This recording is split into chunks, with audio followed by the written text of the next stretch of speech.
Saya bercakap atas dasar benar. Benar-benar, salah-salah. Ini tidak, kerja memfitnah. Ini tak betul, tuan-tuan. Dalam negara kita ni, siapa yang boleh duk jaga Islam sekarang? Yang boleh bercakap soal Islam, yang boleh bagi penekanan tentang Islam, yang boleh bagi warning pada orang, jangan kamu hina Islam. Ni buruk-buruk dia pun kita ambil dululah, janji Islam jaga. Tapi hari ni dah, buruk-buruk kita pun tak apalah, janji kita ambil Putrajaya dulu. Salah tu. Sebab ada orang kata, kita tahu puak-puak dua kata kursi roda ni bukan nak Islam.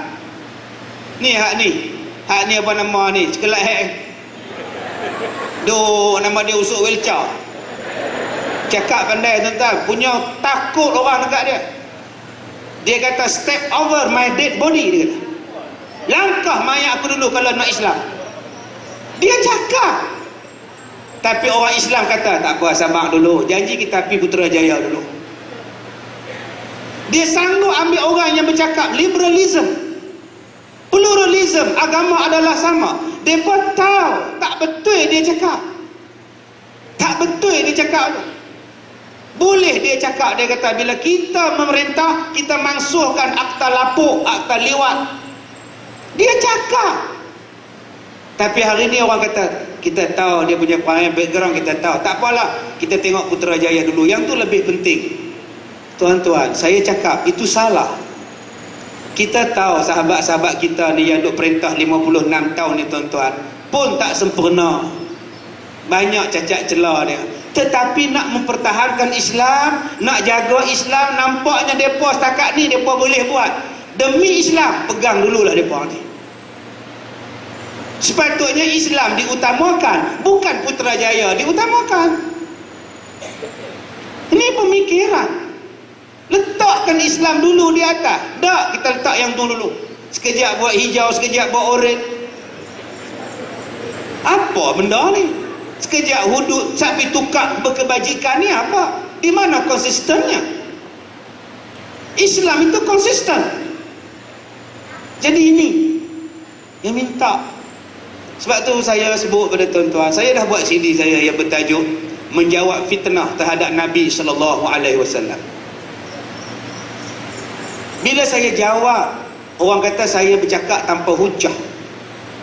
Ustaz Kazim menjawab tanpa hujah. Bila saya menjawab, ada orang kata Nabi Muhammad dilantik oleh Allah selepas 40 tahun menjadi Nabi. Saya jawab, masa Nabi Muhammad ni beranak ni, mak dia pun tak tahu yang dia ni bakal Nabi. Jadi dalam tempoh 40 tahun ni, Allah tengok dalam ramai-ramai manusia ni, 2 juta triliun manusia ni, mana yang molek jadi Nabi, maka Allah pilih Muhammad jadi Nabi. Ada yang cakap macam itu. Masa Muhammad ni lahir ni, mak dia pun tak tahu yang dia ni Nabi. Jadi dalam tempoh 40 tahun selepas kelahiran Nabi ni, Allah Ta'ala sendiri tengok dalam ramai-ramai manusia ni, 2 juta triliun manusia ni, mana yang molek, maka Allah pilih Muhammad jadi Nabi. Apa punya fahaman ini? Nabi Muhammad itu dilantik menjadi Rasul, dipilih tetaplah. Masa Adam nak ditiup di antara roh dengan jasad, Allah dah letak dah Muhammad itu Nabi akhir zaman. Mari fahaman ini, tuan-tuan. Ada yang sampai kata Muhammad ni ketika dia kecil ni, dia serupa dengan Muhammad di kampung. Kapung ada Muhammad, kapung ada Muhammad, di Mekah ada Muhammad bin Rasul, serupa belakang, tak ada beza apa. Astaghfirullahalazim. Apa nak jadi ni, tuan-tuan? Sampai umat Islam kata betul Ustaz Kazim salah. Saya buat keluar 10 kitab hadis muktabar sahih, ceritakan tentang satu susur galur Nabi Muhammad dilantik menjadi Nabi. Bagaimana Nabi lahir? Kalau Nabi Musa pun tahu, mak dia tahu Nabi Musa nak jadi Nabi. Sila rujuk dalam surah Al-Qasas. Allah Ta'ala bagi tahu pada mak Nabi Musa, kami akan kembalikan balik kepada kamu wahai mak Musa, dan dia akan jadi Nabi. Kepada Maryam, mak Nabi Isa, Allah bagi tahu, wahai Maryam, dia ni bakal Nabi. Kalau Maryam tahu, kalau mak Nabi Musa tahu, takkan Aminah tak tahu? Nabi Muhammad ni penghulu segala Nabi, tok sidang Nabi, tuan-tuan. Saya kemukakan 3 hadis Nabi bagaimana Aminah ketika mengandungkan Rasulullah. Malaikat datang beritahu, wahai Aminah, kamu bakal melahirkan manusia yang paling istimewa dalam dunia. Dia adalah bakal Nabi. Malaikat beritahu. Tapi hari ni orang kata Aminah tak tahu apa, dan boleh cakap Nabi Muhammad ni serupa dengan mamak-mamak di kampung. Tuan-tuan, mamak-mamak di Mekah pada masa itu sembah tokong, minum arak, berzina. Nabi Muhammad tak pernah berzina, Nabi Muhammad tak pernah tengok tokong, Nabi Muhammad tak pernah minum arak. Macam mana kamu kata sama dengan mamak-mamak? Masa Nabi lahir, Iblis menjerit, tuan-tuan. Iblis menjerit 3-4 kali seumur hidup Iblis. Dia tak setuju, dia marah, dia menjerit. Malam ni pun sebab tak ada orang menjerit, aku tak setuju saja cakap. Iblis menjerit ni kali pertama bila Allah kata dekat dia, aba wastakbara wa kana minal kafirin. Iblis menjerit, oi, dia menjerit, dia frust. Yang kedua, bila masa dia menjerit, qulna bitu minha jami'a qala fahbit minha fama yakunu laka an tatakabbara fiha. Dia sampai ke bumi, dia menjerit. Yang ketiga, bila Nabi dilahirkan, Iblis menjerit, habislah aku, Nabi yang akhir zaman sudah lahir, dia menjerit. Yang keempat, dia menjerit ketika surah Al-Fatihah diturunkan.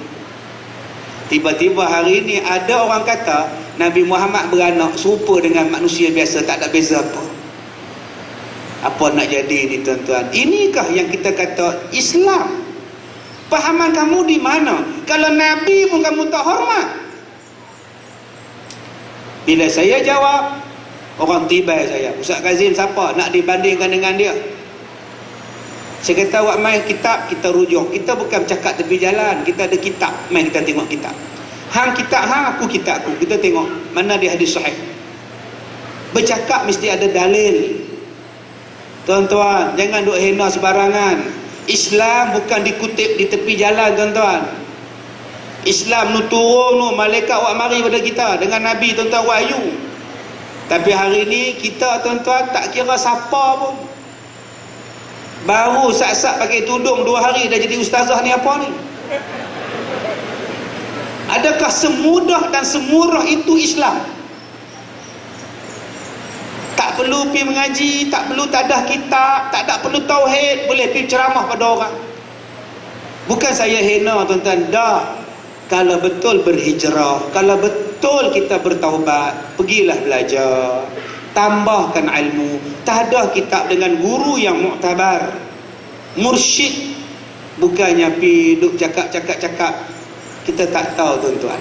Jadi perjuangan Islam yang sebenarnya ialah kita sokong Islam Ahlus Sunnah wal Jamaah. Saya cakap tadi, perbandingan kita sebagai satu kapet. Memang kapet kita ni tak elok. Adalah berak kucing 2-3 tumpuk. Kaedah fiqh dia apa? Jangan basuh semua, basuh yang najis. Supaya tuan-tuan kapet di masjid, budak kencing, takkan tuan-tuan nak panggil keling kapet buka semua. Masjid daerah tu sikit punya besar ke kapet, budak kencing tengah-tengah. Tuan-tuan nak buat apa? Takkan nak suruh rombok koyak pasal apa tu imam tu kencing tu. Bila nak kering, nak basuh seksa, basuh tang kencing tu lah. Bubuh air, lap, bubuh air, lap, bubuh air, lap. Sampai basah, lap, kering, buh lagi lap. Kalau kapet tak boleh buang, kemudian tengok cium bau kencing tak? Tak ada dah, bersih lah. Kalau tak mau juga ustaz, potong, buang yang tu, tampai yang baru. Itulah cara dia. Bukan boleh pergi buang merata, kos lagi, hak belum tentu nak baik lagi, tambah-tambah pula. Kalau Islam semua tak apa, saya pun sokong. Kalau nak tukar kapet tu Islam sepenuhnya, saya orang paling kuat sokong.